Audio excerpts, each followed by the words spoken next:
Hello, Toolboxers. Immigration lawyer John Kasravi. Thank you for joining us on this session. We have another wonderful monthly that we do with Kevin Gregg, talking about federal court cases, and he's told me he's got some good ones. We're in a little bit of a rush, so we might have to do this one in 15 minutes. So let's see if we get it in.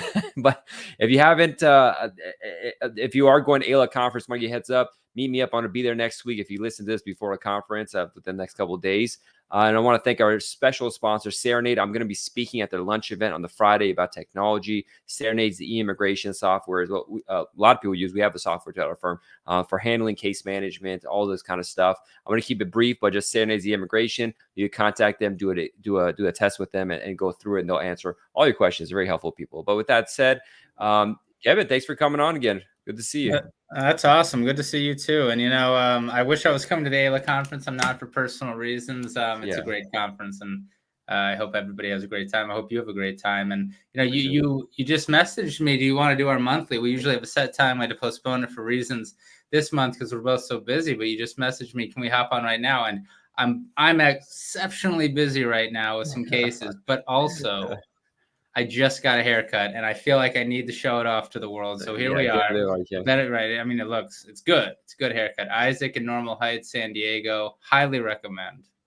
That's a good plug. There we go. Yeah, right. If you're there.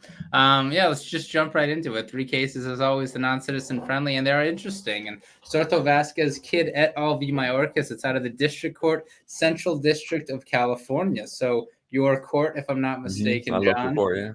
And, it's a district court. It's not a precedential circuit decision, but it's a big one. And it's getting a lot of love on the social media for my posts from it. And it's because it's hitting a lot of big issues. And I think it's connecting with people.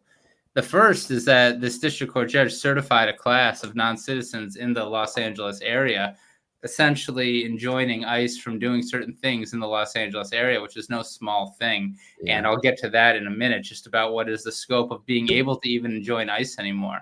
But what the district court judge enjoined ICE from doing, based on this very smart lawsuit from the plaintiffs, is their knock and talks, which apparently they do all over LA. I can only imagine they do it nationwide. Yeah. And so while this doesn't apply nationwide, the rationale should, and that is essentially this: Con Law 101. The home is sacred, right? You've got a right to privacy in your home, and that right applies to the curtilage, which we all learn about in constitutional law, the area of the home right outside the home.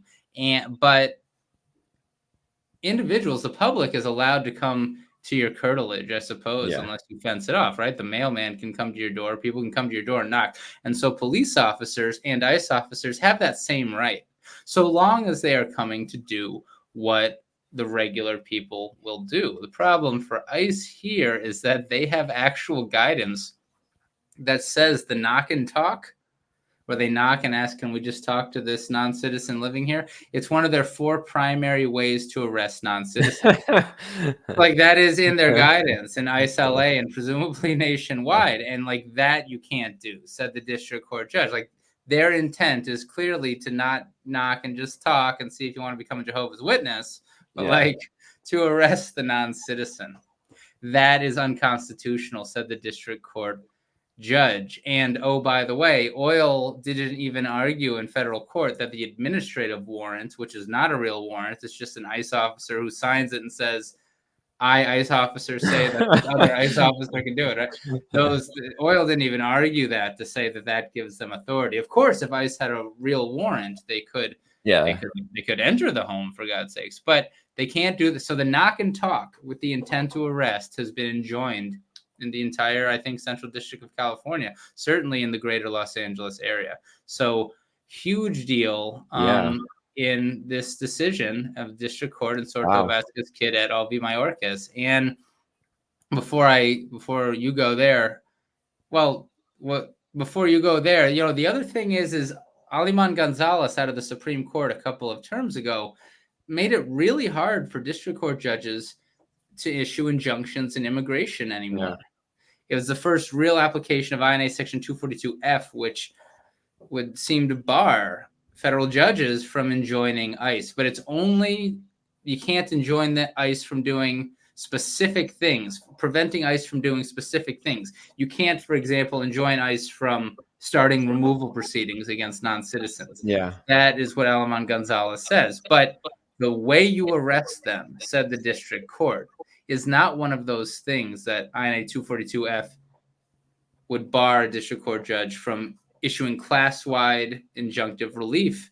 And that, 242F doesn't, or 242 doesn't even talk about how ICE arrests people. So important distinction as we get into a potential new administration, or maybe there are going to be more lawsuits.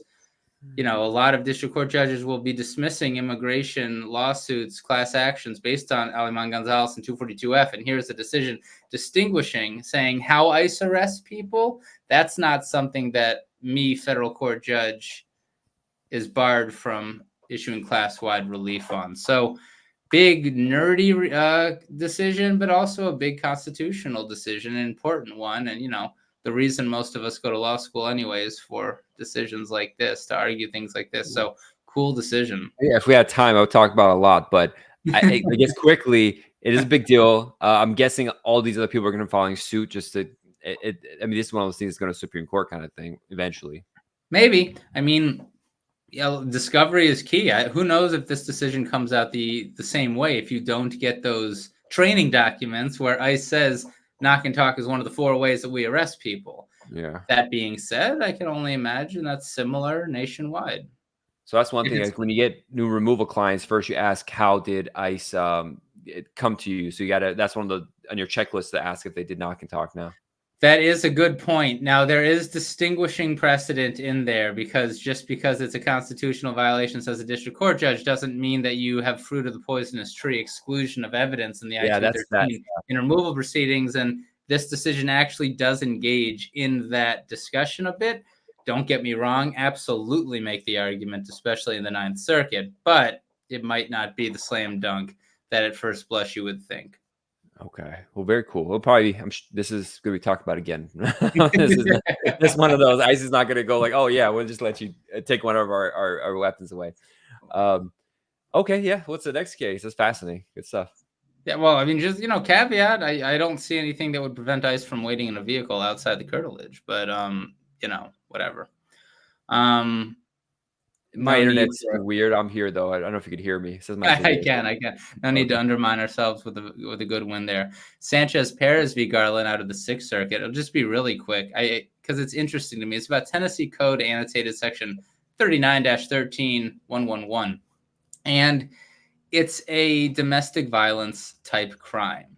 And the victim here was a domestic person, and I believe it was his wife. So ICE made the argument that it's a crime of domestic violence.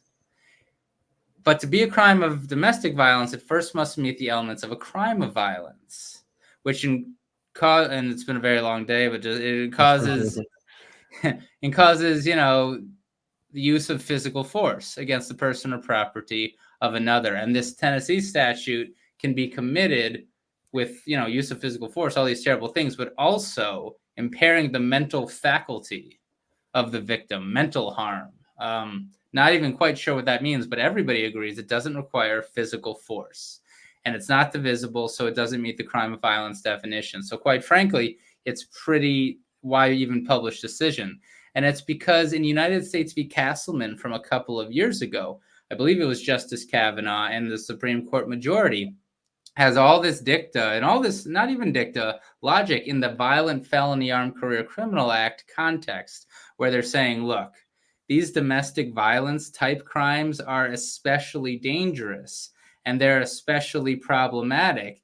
And it seemed to be lowering the bar, the amount of force required to make a crime of violence, whether in the domestic violence context or not, really. United States v. Castleman is relied upon all the time by ICE in their crime of violence and crime of domestic violence cases.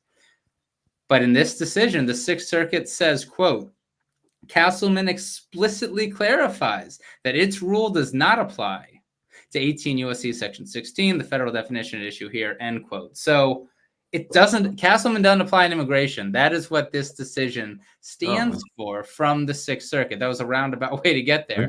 Perez v. Garland, but how else could I have done it? Yeah. And you don't have, and this is the BIA and the IJ did this below, I believe. At least the IJ did it. They tried, and I sympathize, but they tried to skirt the elements-based analysis for the crime of domestic violence by relying on Castleman saying, well, where it's a domestic type crime, it's pretty violent because that's so scary. But you can't do that. You cannot skip the elements of 18 U.S.C. Section 16A with a crime of violence or crime of domestic violence analysis, and Castleman's irrelevant, says the Sixth Circuit. So that's a big deal. Yeah. You gave me 15 minutes. I'm at 10. Yeah, and I might eat up a second. It's like, I know in California, I had a case pop up like this. We had the marriage pending, and one spouse got the U.S. citizen spouse, the foreign spouse got like drunk and threatened her husband with a knife, and the neighbors heard. And then I saw in California, like if there's a DV, if it's a misdemeanor, it's not like something. It's still, if there's a weapon involved, it's worse. I can't remember, but I remember some craziness like that. So, but anyway, so let's go to number 3 because of limited time. But but that's the thing. I mean, it's very important when you're pleading for these things. I mean, maybe you plead to something that looks worse and has the domestic element, but it doesn't satisfy the crime of violence definition, and you are good. I mean, so long as there aren't inadmissibility concerns and a CIMT, but like the elements, it's very important. And the reason that ICE goes for the crime of domestic violence instead of just a crime of violence charge in these cases is because you also need a 1-year imprisonment for the AGFEL crime of violence. You don't need that for crime of domestic violence, just needs to be a domestic victim. But you still have the same elements analysis. And Castleman doesn't apply. That's what you should take away. And by the way, that quote, it's not just the Sixth Circuit. They say they quote to Castleman itself. I mean, there you go. I must have missed that when I read Castleman. Oh my.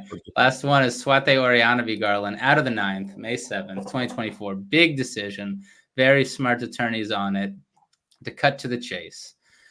When a non-citizen has been physically deported with a final order of removal, be it expedited or from removal proceedings, and then they enter unlawfully, they're subject to reinstatement of that final order. They don't get 240 removal proceedings, it's just reinstatement. And once ICE reinstates, first of all, you're in withholding only proceedings. I mean, you can't even apply for adjustment, for example, in those proceedings, even if you're eligible through a U.S. citizen spouse. And more importantly, sometimes 241, I'm sorry, it has been a long day. 241A5 bars reopening of that prior removal order that's been reinstated, reopening or reconsideration. You can't do it, even if there were like horrible errors in it, or even if the case law changes, like with the deficient NTA stuff, for example, which was the case here. The NTA that initiated those initial proceedings was deficient. And it's always been the case that 241A5 has been considered jurisdictional. That is, once reinstatement happens, that's the end of it. The BIA, the IJ can't, even the circuit maybe, can't consider a motion to reopen or reconsider of that first order. But in this decision, the Ninth Circuit said, quote, 241A5 is not jurisdictional. The BIA therefore may, as it did here, exercise jurisdiction over an appeal concerning a motion to reopen a reinstated removal order, end quote. And that's because of the Supreme Court Santos Zachariah decision a couple of terms ago, whereby the Supreme Court essentially is being read to have said that if the INA statute doesn't expressly say that it's a jurisdiction stripping provision, it's not. And it's a claims processing rule. Everything is a claims processing rule now. And claims processing rule violations and just claims processing rules in general can be waived.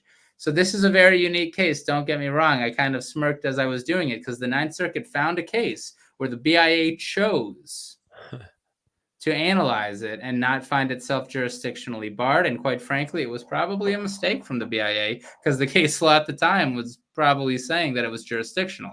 Someone made a mistake. And so in the future, I suppose the IJ or the BIA could say, okay, it's not jurisdictionally barred, but still I'm not waiving 241A5, but they can. And that's a foot in the door. And I'm sure there are arguments for why they should that'll get fleshed out with future decisions. And oh, by the way, here, it looks like they weren't making the actual claims processing rule deficient NTA argument below, They were probably arguing that the failure to include the date, time, and location was itself jurisdictional, which is what we were all arguing 5 years ago until we all learned about claims processing rules. The Ninth Circuit did not hold that against the non-citizens. I mean, they said that even though they didn't expressly say claims processing rule, which is the proper argument for a deficient NTA now, we find you've exhausted it, you're good. It's a big decision. And so if nothing else from that very complicated decision, 241A5 is not the blanket bar to a motion to reconsider or reopen post-reinstatement that we always thought it was. So this was not the episode of only doing 15 minutes because each one 15 that was 15 minutes and 30 yeah, but seconds. I want to talk about all these are really good cases. Should court lawyers ask the judge to waive it, part of their pleadings, just throw it in there, see if the judge gives that? I don't do court, I'm responsible, but could you ask for waiver, just add that as your to-do list? The problem is that if you're in withholding only proceedings post reinstatement and you're trying to reopen or reconsider that prior removal order, it's very likely that the IJ you're in front of doesn't have jurisdiction to review that because the removal order probably happened in a different court.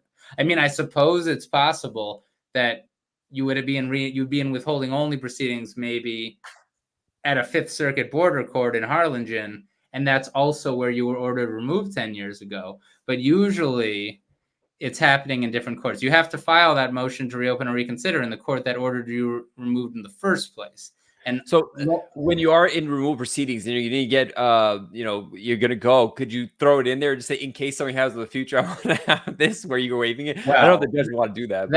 This isn't the decision for that. That's a matter of Fernandez and all the other stuff about deficient NTAs. Yes, it's a strategic decision whether in the removal proceedings themselves in the initial go, you assert the claims processing rule violations. But me and other attorneys have been filing motions to terminate for years now in the courts, and those are being granted. And Fernandez itself is saying if it's timely, it kind of has to be granted. The BIA has a amicus invitation that it's going to consider to really clarify this more, but I don't see what it can say other than termination is required, but we'll see. But that's if it's timely. That's different than this, but it is related. Well, I was going to make a note. I just realized your first case was a district court. So are you eating district court stuff, or is that case was unique? You decided to do it? No, I can't do that. But if it's a slow week, which it was that week, and often when Ira reads all the district court cases, and sometimes he'll flag them for me, and so I'll save them until it's a slow week and do it. And so, I mean, that was an important one, right? And so I did that. But no, I have not dipped down into district court. Yeah, I was like, that's going to be too much. That would be insane. Well, I appreciate you coming on the show. We got to go. Immigration Review Podcast, number 1 or 2 immigration podcasts in the game. It's going to be there for a long time. As consistent as you are. It's excellent. And I'll be at AILA National. Check it out and reach out to Kevin Gregg, man. Great immigration lawyer. Really appreciate jumping on the line and do this real quick. Thanks, John. I appreciate you too. Enjoy Chicago, you and everybody else. I'm going to miss y'all. Will do, brother. Talk soon. Bye-bye.